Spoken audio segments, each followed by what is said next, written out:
Alright, so it's Tuesday, and what that means is I'm going to waste a lot of my time making a video that no one is going to watch about things that nobody cares about. So here we go. Let's do it. And if you have, what today I want to talk about is kind of a little show. It's kind of niche, I guess you could say, called The Mandalorian. And if you have not seen it yet, I'm glad I don't live your life because it would suck. For me, it would suck. Because it's a good show. It's well made. Jon Favreau back behind it. And he's just kind of turning everything to gold that he touches, from Umbrella Academy, and his appearances in Spider-Man are really fun and light.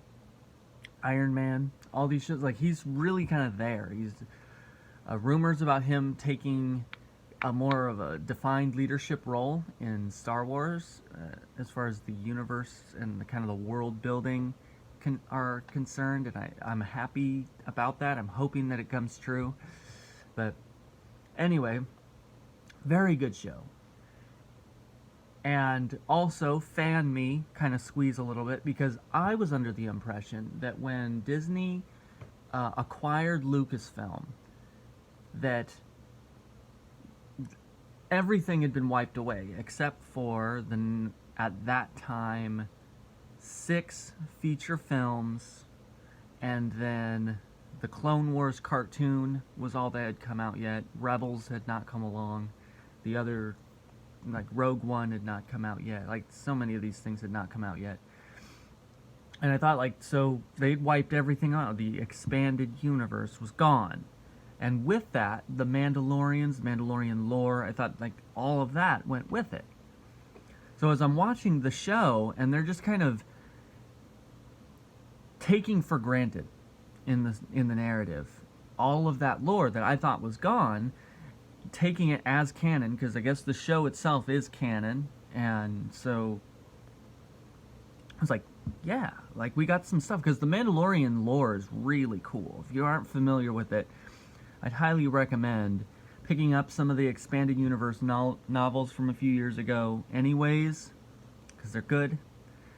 Because I thought, like, the Darksaber, Foundlings, Beskar, Boba Fett shooting at the Sarlacc from space, I thought all that stuff was gone. It appears that Boba Fett shooting at the Sarlacc from space is still gone. But the Beskar, the plasma rifle, I guess the plasma disintegrator rifle, was the Foundlings, the child, like, all those things, like, they're still in the lore, and I'm like, that's cool. I'm glad they brought that stuff back, or at least revived it, or whatever it was that they did. I'm glad, because it's cool. But if you aren't familiar, or if you've, like, you watched through the show and not familiar, I'm going to do my best to kind of not spoil, but honestly, at this point in time, you're a victim of your own apathy. Get over it. So, if you aren't familiar with Mandalorian lore, basically, Mandalorians are a creed now. They used to be this ancient alien race, but they're not anymore. That was a long time ago, like 34,000 years ago, like a long, long time ago, that they were an actual race of beings. Due to some things that have happened involving the Jedi and others, they've kind of dissolved to where they don't have, like, a home world or anything that anybody, mostly humans, but anybody can be a Mandalorian. But the way that they kind of spread across the galaxy is that they tend to be very nomadic, and they just kind of move around. There will be clans that just, some of them, their only existence is that they just attack imperial settlements, and they steal and kind of repossess, I guess, imperial materials and resources There are vigilante groups where they go around and they just fight injustice. There's bodyguards that are like, you can hire them to protect you. There are there's tons of them out there.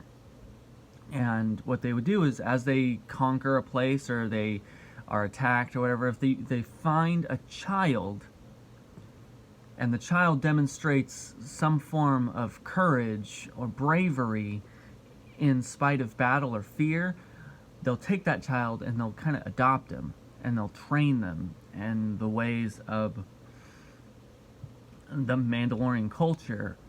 And once they've become initiated, taken the oath essentially to be a Mandalorian, they'll be given their Mandalorian armor.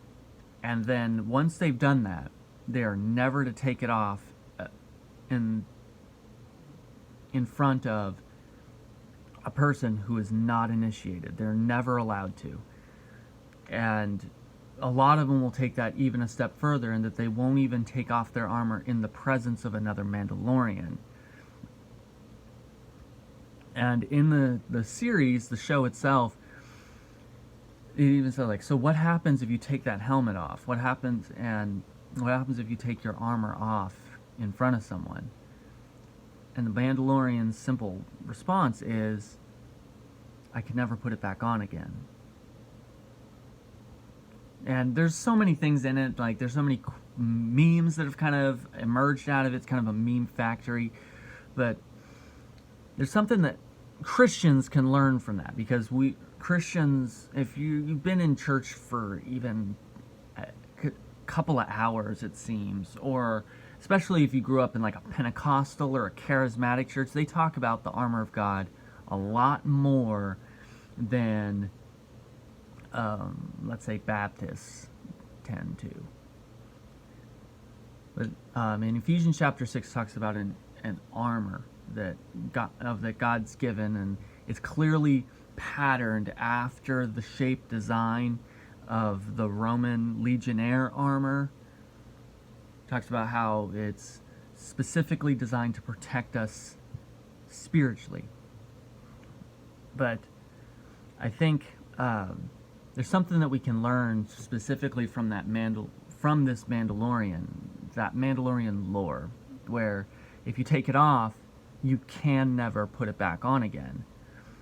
But additionally, if you think about it, if you, as a Christian, like, there are a lot of people that they'll even go to the length of, well, they'll pantomime putting on armor as they're talking about it and things. It's a little extreme for me. It's a little ridiculous for me. It's a little cartoonish. But it is something to be said that they're actually going to the effort. They're remembering to put it on. Because if you haven't seen 1917 either, you know, it's like that they are sleeping at the very beginning of the film, and they have their entire kit on. Nothing's laying aside, nothing hanging on a tree, nothing anything. They're wearing the whole thing. And even now, I mean, the loadouts for an average grunt or whatever is in 80, 90 pounds. It's a lot of weight. It's a lot of equipment to carry, but they carry it constantly because you don't know what's going to happen. And if you don't have your helmet on, you don't have your shoes on, you don't have your AR 500 plate on, and something happens, the first immediate response will often result in you running away from whatever that thing is. You're going to leave it behind. And as a Mandalorian, because war and conflict and violence are so intrinsically connected to their culture, you don't have time to worry about whether or not you remembered your helmet, your breastplate, your whatever. You don't have time to be concerned about that. You have to have it at all times. It's about being ready, being prepared. And for those in first responders categories, those in military categories, those in anyone who's like a, what do you call it, a end times prepper, like all that kind of stuff, the SHTF people, It's about I've been seeing videos of this guy who's saying that he carries around an AK model, like it's American, so it's definitely not AK-47, but AK model long gun in his car with even with his kids. Like he keeps it in the back. I'm like, no, bro, no, boo boo. You don't carry around a freaking long gun in the car where the kids can get it. You don't do that. And even though he claims that's what he does, he doesn't do it. So, but the idea, they have bug out bags, they have all this stuff ready in case something happens outside and you just don't have time to react. And I mean, I have a flashlight that I carry around all the time. I got pocket knives, I got multi-tools, I got stuff in case. I have stuff in case as well, just like anybody else does. More than most people have, probably. Still, not many people take that kind of dedication. Not many people take that kind of effort, put that kind of investment into their spiritual lives. They wait until the crisis happens, and then they flip their Bible open really quick, point to a verse, and hope it's going to encourage them. They only go to 1.4 Sundays per week, or per month, which is what the statistics bear out, one time per month.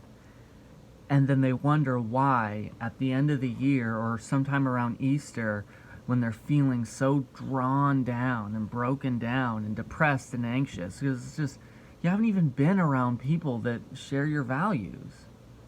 Or at least, that you haven't been around the people that whose values you pretend to share. You spend all your time on the internet gazing enviously at the lives other people live. You haven't been putting your armor on, and so no wonder when the attacks come, they come straight through your vest. So it is something that we have to learn from. That if the armor comes off, the likelihood is you're not going to put it back on. So choose today to put your armor on and live like a Mandalorian.